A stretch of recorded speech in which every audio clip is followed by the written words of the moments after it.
Hola, en este video vamos a hablar sobre los capítulos 9, 10, 11 y 12 del libro de métodos prospectivos, que tratan solo de los métodos para la identificación de futuros aleatorios. Iniciando con el capítulo 9, que habla de los métodos de predicción cuantitativa para la identificación de escenarios tendenciales, escrito por Iris Hernández Setter y Guillermo Gándara. En este capítulo se enfoca la comprensión conceptual de la función que desempeñan los pronósticos como métodos de predicción cuantitativa, o sea, definir y caracterizar futuros y el consecuente diseño de la estrategia más apropiada que permitan alcanzarlos. Para esto, como siempre, se inicia encontrando el problema, identificar cuál es el problema para resolver. Después nos vamos a pasar con la etapa del análisis, que se divide en dos etapas: entendimiento del contexto y visualización estratégica.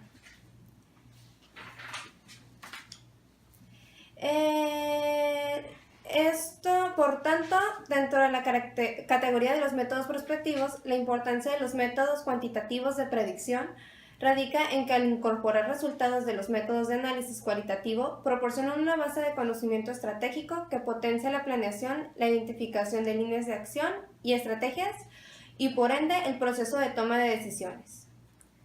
A continuación se describe el fundamento y la aplicación de algunos de los métodos de pronóstico de mayor tradición en el campo, agrupándolos en dos grandes vertientes o categorías: los modelos de series de tiempo y los modelos explicativos o causales. Ok, vamos a iniciar con la primera categoría, que son las de series de tiempo. Y sigue las siguientes premisas. Se dispone la información pasada acerca de la variable que se quiere pronosticar. La información puede cuantificarse y, si es razonable, suponer que el patrón del pasado se prolongará en el futuro. Los objetivos de la serie de tiempo es descubrir un patrón en los datos históricos para explorarlos a un futuro. Y en la segunda categoría incluye los métodos de pronósticos basados en el supuesto de la variable o conjunto de variables que se busca pronosticar exhiben una relación causa-efecto con una o más otras variables.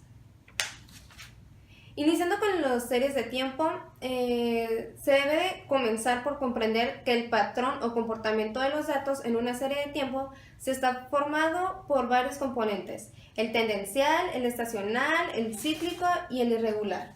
¿Qué es esto? ¿Se alcanza a ver? Okay. Esto se divide en varios modelos, como el método de suavizamiento, que encontramos en los promedios móviles, y suavizamiento exponencial, y consiste en suavizar la serie de tiempo para generar una serie pronosticada. Los promedios móviles sirven para calcular su promedio y utilizar el promedio como pronóstico para el siguiente periodo, que se utiliza esta fórmula.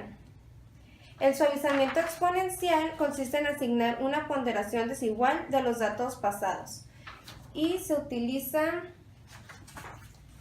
esta fórmula. En el método de descomposición se va a dividir en tres partes. El comportamiento más sencillo de aislar en la primera instancia es la tendencia. Para pronosticar valores de una serie de tiempo que exhibe una tendencia lineal a largo plazo, se debe proyectar al futuro la tendencia, y para ello se utiliza esta fórmula. Si la serie de tiempo por pronosticar muestra un comportamiento cíclico y un comportamiento estacional, estos pueden ser aislados a partir de un promedio móvil centrado.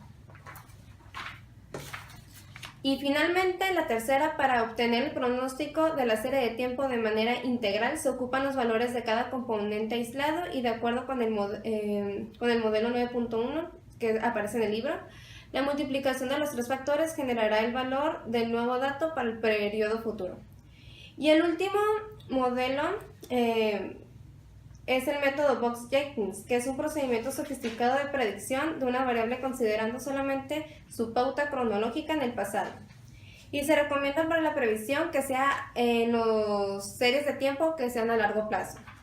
Este funcionamiento puede resumirse en tres pasos, que es la identificación, estimación, prueba y aplicación. En la primera fase se identifica el modelo específico que puede considerarse tentativamente el modelo de predicción más apropiado para describir el comportamiento de la serie de tiempo que se pretende pronosticar a partir de los modelos ARIMA. En la segunda fase de estimación y prueba se ajusta el modelo seleccionado a los datos históricos disponibles mediante el uso de algún paquete computacional y se requiere un conjunto de verificaciones para determinar si el modelo estimado es adecuado. Y en la fase final, una vez estimado y verificado el modelo funcional ARIMA propuesto, se procede a la estimación del pronóstico. En conclusión, no debe olvidarse que el máximo aprovechamiento de los métodos de predicción se basa en que la calidad de los resultados es proporcional y dependiente de la calidad de la información que el pronosticador logre plasmar mediante los modelos aquí descritos. Gracias.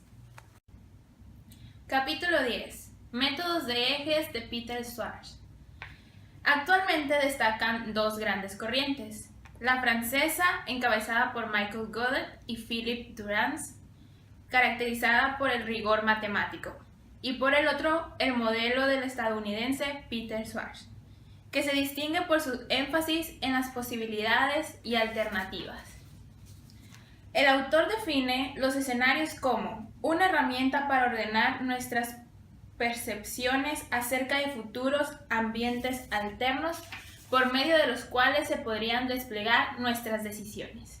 Su lógica es apelar a la capacidad de los individuos para confrontar y contrastar la gama de futuros en todos sus aspectos, como una forma disciplinada de pensamientos que una metodología formal. Los escenarios se perciben como hipótesis de diferentes futuros. Un aspecto relevante de su modelo es que el contenido debe despertar el interés y ofrecer elementos que generen valor a los individuos y organizaciones. Los escenarios deben redactarse en forma de historias absorbentes y convincentes que describan un amplio espectro de futuros alternos.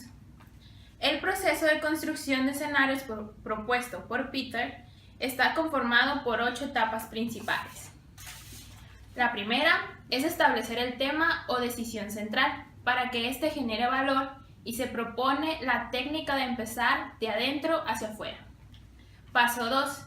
Identificar las fuerzas claves en el ambiente local. Son aquellas variables que podrían tener un impacto en el éxito o fracaso del tema o decisión central. Las ideas no deben ser destacadas para no desalentar la creatividad durante la sesión de identificar. Paso 3. Reconocer las fuerzas conductoras. Este se trata de elementos de macroambiente. Debe basarse en elementos reales. Paso 4. Evaluar de acuerdo con su importancia e incertidumbre. Consiste en establecer un ranking y son de acuerdo a 2 criterios, grado de importancia y grado de incertidumbre. Paso 5.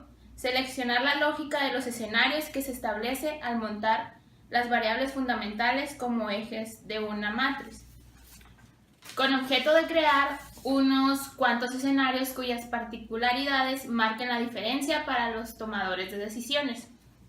El número de escenarios estaría en función del número de ejes. Por ejemplo, 2 variables cruciales o ejes servirían de base para generar 4 escenarios. En este método se recomienda construir 3 o 4 escenarios como máximo. Paso 6. Llenar los escenarios. Y paso 7, estimar las implicaciones. Por último, el paso 8, seleccionar los indicadores principales, que consiste en diseñar un mecanismo que permite identificar hacia cuál de los escenarios se está dirigiendo el futuro. Todo esto. El capítulo 11, titulado Matriz de impacto cruzado para la probabilidad de escenarios, escrito por Lorena Naya, nos habla de la generación de escenarios, que actualmente es una herramienta estratégica que nos sirve para reflexionar sobre el futuro. También nos dice que sirve para realizarse con escenarios posibles para ver lo que debemos hacer hoy en día. Este método de probabilidad de escenarios fue puesto en práctica en los años de 1972 y 1973 en Francia por Michael Godet. A partir de la aplicación de un cuestionario muy formalmente estructurado y con preguntas muy concretas, se obtiene la información necesaria basada en la experiencia y el conocimiento de los actores que intervienen en estos escenarios y en estos procesos. Cuando hacemos estas preguntas de este cuestionario, debemos de fijarnos que sean lo más claras posibles para reducir y minimizar la ambigüedad de las respuestas que nos den los expertos. También se les interroga a estos actores de los escenarios la probabilidad de que estos ocurran.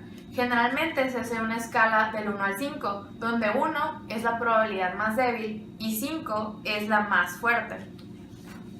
Existen 5 pasos que nos ayudan en el método de probabilidad de escenarios.